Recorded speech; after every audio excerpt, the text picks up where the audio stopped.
Buen día a todos. Vamos a continuar con las actividades de nuestro curso de redacción y ortografía. En esta oportunidad daremos inicio a la unidad 4, en donde estudiaremos lo relacionado con los documentos formales.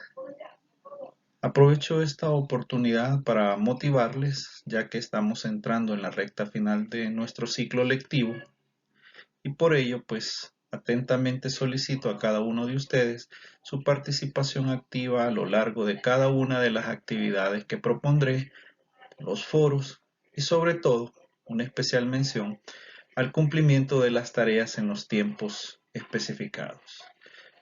Les recuerdo que para la unidad 4 no existe prueba diferida. Esto nos obliga pues a tener un desempeño muy eficiente en nuestras actividades de evaluación semanal. Bien, como les decía al inicio, a lo largo de esta unidad vamos a hablar de los documentos formales. Muchos de ellos tienen carácter institucional y además fórmulas de tratamiento que en un momento desarrollaremos con más detalle. Para arrancar con el contenido propio de esta semana, vamos a partir de dos ideas generales sobre los documentos formales. La primera de ellas tiene que ver con el hecho de que la mayoría de estos documentos, entre los cuales están el memorando, el acta, la solicitud, la constancia, muchos de estos documentos se utilizan en entornos laborales y profesionales, lo cual quiere decir que las empresas, las instituciones de gobierno, las instituciones educativas generan muchos de estos documentos con propósitos diversos. Dejar constancia, hacer solicitudes o peticiones, hacer aclaraciones, comunicaciones institucionales, entre otras. En general, pues esto yo podría señalarlo como una característica común a todo este tipo de documentos. Por otro lado, es importante señalar que de acuerdo a su intención comunicativa, este tipo de documentos se ve obligado a recurrir a un lenguaje formal, no un lenguaje coloquial, y en muchas oportunidades con carácter técnico. Hay que tener conciencia, pues, que en la redacción de estos documentos vamos a recurrir a muchos tecnicismos, vamos a recurrir a fórmulas de tratamiento que la cortesía verbal nos exige, como son los títulos, las designaciones, señor, doctor, ingeniero, ¿verdad? Y fórmulas de tratamiento como el atentamente, el presente, que siempre aparecerán en estos documentos. Cuando tengamos a la vista algunos de los documentos que estamos estudiando esta semana, me detendré para que ustedes tengan la posibilidad de ver cada una de las fórmulas de las que recientemente les he hablado. Bien, veamos el primer caso de documento que esta semana vamos a ver. Es un documento básicamente de circulación continua. Si usted tiene la posibilidad de trabajar en una empresa o en una institución privada o pública, pues el memorando será una de las formas de comunicación que recibe casi de manera continua y diaria. En la actualidad, la redacción de memorandos se vuelve una labor menos compleja que antaño, debido a que nuestros procesadores de texto ya incluyen plantillas como la que usted está viendo en este momento para la redacción de memorandos. Hay un par de puntos que me gustaría aclarar antes de hablar de la estructura del memorando. El primer punto que debe de quedar claro es que en la mayoría de ocasiones un memorando es un documento de comunicación institucional con carácter interno. Eso explicará por qué su estructura es tan sencilla y sucinta. Se utiliza, por lo tanto, en cadenas de comunicación que los jefes inician para trasladar a sus subordinados acuerdos, disposiciones, informaciones, normas, decisiones que la empresa ha tomado. Por otro lado, una de las características también notable es que un memorando siempre tiene un estilo muy sobrio. Esto quiere decir, pues, que como usted puede observar, la estructura no recurre a grandes complejidades estructurales, simplemente al estilo de bloque, ¿verdad? Aquí puede observar usted que luego del punto y aparte hay un doble espacio y no hay sangría, eso es lo que constituye el estilo de bloque. Y se recomienda por lo general que para darle carácter sobrio la extensión no supere la media cuartilla, es decir, media página. Acá usted claramente puede darse cuenta que el cuerpo del memorando tiene 4 párrafos equivalentes a media página. Entonces, si vamos a hablar de la estructura, he decidido colocarles en esta lámina una imagen de un memorando para que tengamos la posibilidad de hablar sobre su estructura. Debo de aclarar que en términos de documentos formales, los modelos pueden ser diversos. Sin embargo, con esta presentación intentaremos tener o tomar como referencia un modelo genérico que podríamos utilizar en la mayoría de casos. Debido a que el documento que estamos estudiando posee carácter institucional, pues es recomendado utilizar siempre un logotipo o el nombre de la compañía, ¿verdad? Recuerdo, este es un documento con carácter institucional. El logo, pues, en la mayoría de casos suele aparecer. Luego tenemos un encabezado básico dentro del memorando que está constituido por secciones como el destinatario. Observe, primero colocamos el destinatario de nuestro memorando, precedido por la palabra para. Luego tenemos el emisor de este memorando, que en este caso pues, puede ser una jefatura, ¿verdad?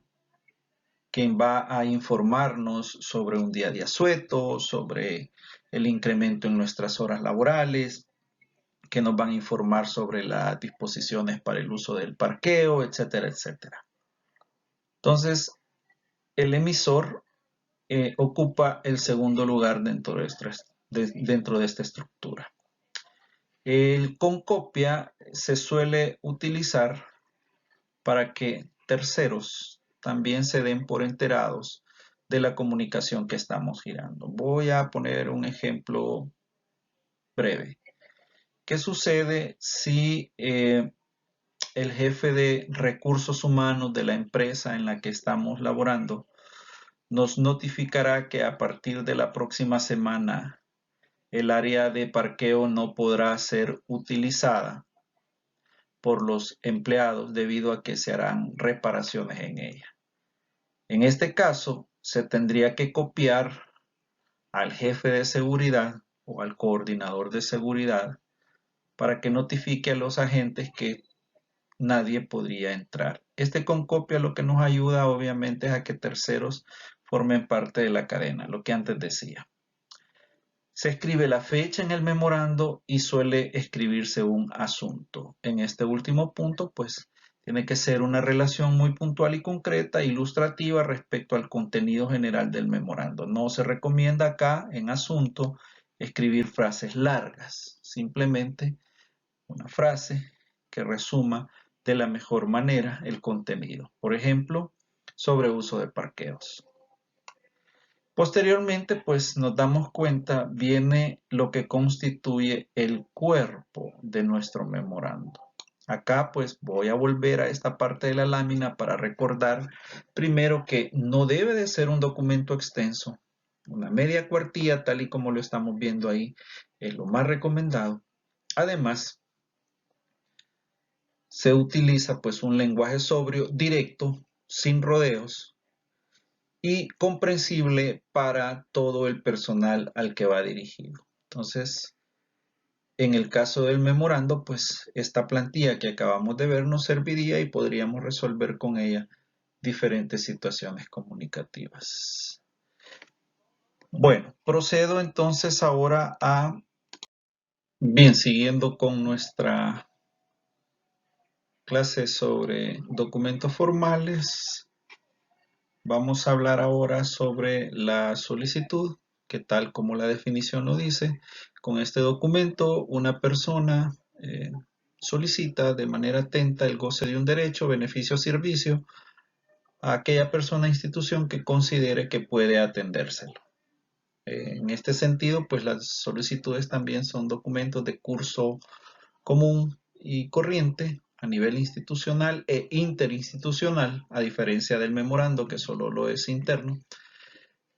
Y pues básicamente el modelo que usted está viendo en pantalla, pues es un modelo genérico que igual podría ser utilizado en diferentes situaciones comunicativas. Quiero aclarar que en este caso, pues la parte del membrete, logotipo son opcionales, pero muchas instituciones ya lo están utilizando.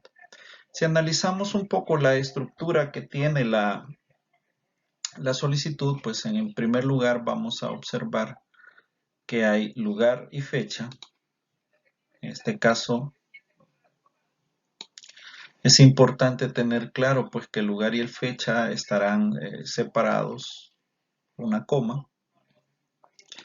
Esta codificación que usted ve acá en el documento pues tiene carácter interno a nivel institucional. A veces los encargados de comunicaciones deciden codificar todo este tipo de documentos para que posteriormente se sistematicen y formen parte de una memoria de labores.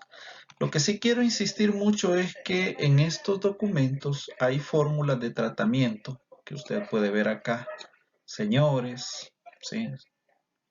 Los títulos que la persona tiene, hablando de títulos académicos, y los cargos que ocupa. Eso no debe de faltar en una solicitud. Si tuviéramos nosotros que escribir, por ejemplo, una solicitud a nuestra decana de facultad, pues tendríamos que utilizar la fórmula señora, licenciada y máster, soy la Romero, y abajo escribiríamos decana de la Facultad de Ciencias y Humanidades, presente. Lo relativo al asunto y la referencia pues son aspectos opcionales. Solo quiero destacar en este momento pues el cuerpo de la solicitud, en donde siempre vamos a observar un lenguaje muy cortés y de tratamiento muy cortés hacia las personas que nos dirigimos. Estimados señores, un gusto saludarlo, desearle lo mejor en sus labores. Esas son frases que básicamente ya se tienen construidas y establecidas a la hora de escribir una solicitud. Es importante que se deje expresa la solicitud, ¿verdad? En referencia a las gestiones que necesitamos atentamente, solicitamos a usted lo siguiente, ¿verdad? Y se expresa de manera directa. También es importante decir que todos los documentos tienen una fórmula de cierre. En este caso, pues de la solicitud que estamos utilizando como modelo, pues usted podrá leer que se apela a un argumento muy interesante, ¿verdad? Que es el apoyo, el espíritu incondicional de apoyo que esta institución tiene, y eso se utiliza a manera de refuerzo dentro de la solicitud.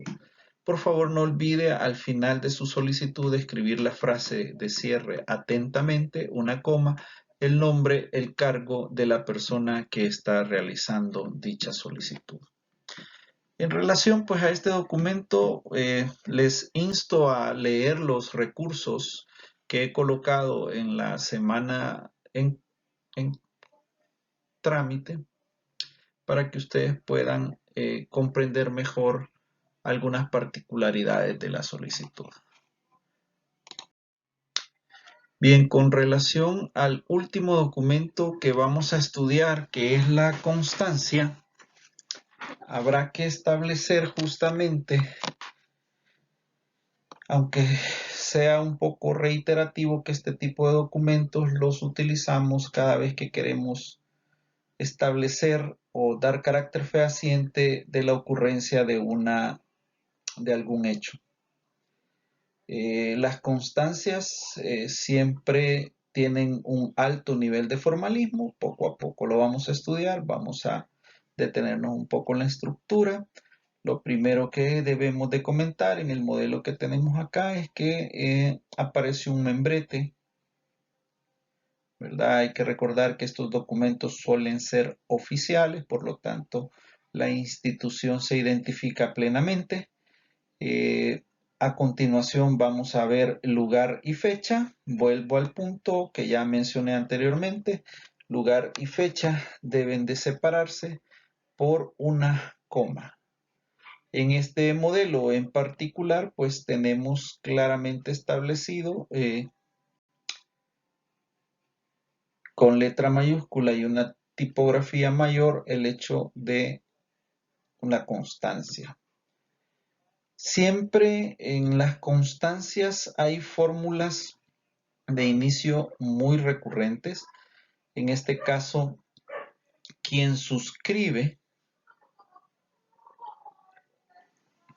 acá vamos a hacer la aclaración que suscribe es un término con etimología latina y quiere decir el que firma abajo, ¿verdad? El que escribe. Hay otra fórmula que dice el infrascrito director. Volvemos al mismo punto, infrascrito es etimológicamente el que abajo firma. Se identifica claramente la institución, ¿verdad? Unidad educativa tal y tal y tal. Hace constar que, y ahí está pues la fórmula infaltable en este documento, y a continuación se redacta el cuerpo pues de acuerdo a la conveniencia y los usos que la persona va a dar de esta constancia. En este caso, pues es un estudiante que ha solicitado una constancia de ciertos estudios realizados en ciertos niveles y con ciertas duraciones. Para cerrar, siempre es importante establecer la fecha en que la constancia es emitida. Esto pues porque en la actualidad muchas de las constancias que nos emiten ya solo tienen trámite legal por una X cantidad de días. Aquí es importante siempre pues que la persona responsable firme la constancia y que la respalde con un sello institucional. Bien, como ustedes pueden darse cuenta, estos primeros 3 documentos que vamos a estudiar esta semana tienen sus propias características y su propia estructura. Quiero, pues, antes de cerrar la clase, detenerme y ponerles en contexto un poco de la naturaleza de las actividades que vamos a realizar. Una vez que ustedes hayan visto este video, es muy probable que surjan inquietudes respecto a las formas que ustedes utilizan o que han investigado en Internet sobre estos documentos. En ese sentido, quiero establecer desde ahora que la finalidad de nuestro foro semanal estará orientada, por un lado, a compartir modelos y por otro, a aclarar las dudas. Así que les motivo para que participen, investiguen, entren a los 3 sitios que he colocado como referencias mínimas y no olviden que todos los materiales que he alojado en la etiqueta de recursos son la bibliografía inicial. Siéntanse en total libertad para seguir investigando y seguir compartiendo información.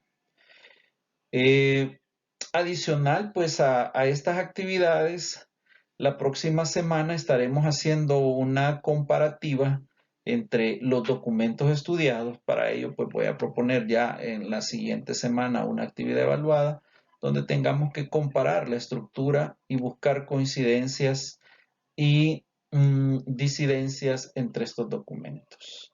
Pues voy adelantando un poco el trabajo para que ustedes también vayan adelantando junto a mí y traten de establecer a nivel estructural y de contenido cuáles podrían ser semejanzas y diferencias entre estos tres documentos.